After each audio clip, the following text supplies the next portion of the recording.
আওয়ামী লীগ দীর্ঘ সময় প্রপাগান্ডা চালিয়েছিল বিদ্যুৎ নিয়ে বিএনপির বিরুদ্ধে।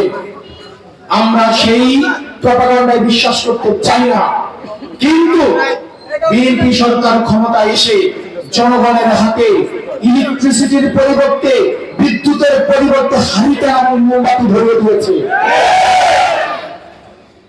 এখন আমার সভ্যতার প্রাচীন কালের মতো এখন মাঝে মাঝে বিদ্যুৎ আসে।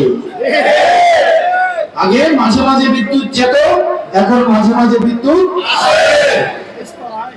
সংসদে দাঁড়িয়ে বিদ্যুৎ মন্ত্রী বলেন ইলেকট্রিসিটি নাকি যায় না, ইলেকট্রিসিটি নাকি সবসময় থাকে।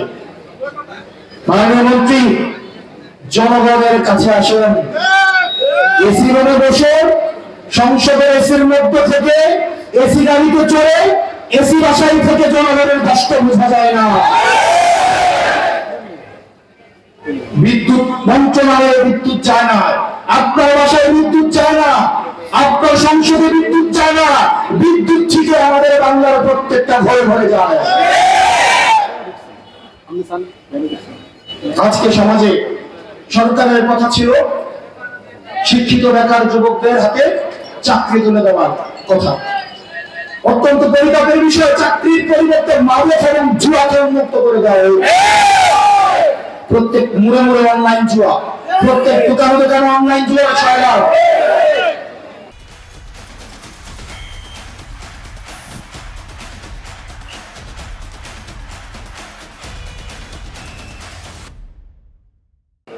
ওদিকে স্বরাষ্ট্রমন্ত্রী, উনার এলাকায় হচ্ছে মাদকের সবচেয়ে বড় হাব, উনার নিজের এলাকায় মাদক সিন্ডিকেটের চুরবর।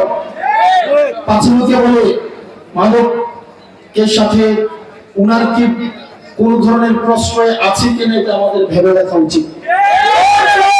প্রত্যেকটা ঘরে ঘরে, প্রত্যেকটা সমাজে সমাজে মাদক যেভাবে ছড়িয়ে পড়ছে, কোন সুস্থ তরুণ প্রজন্ম বেড়ে উঠবে না।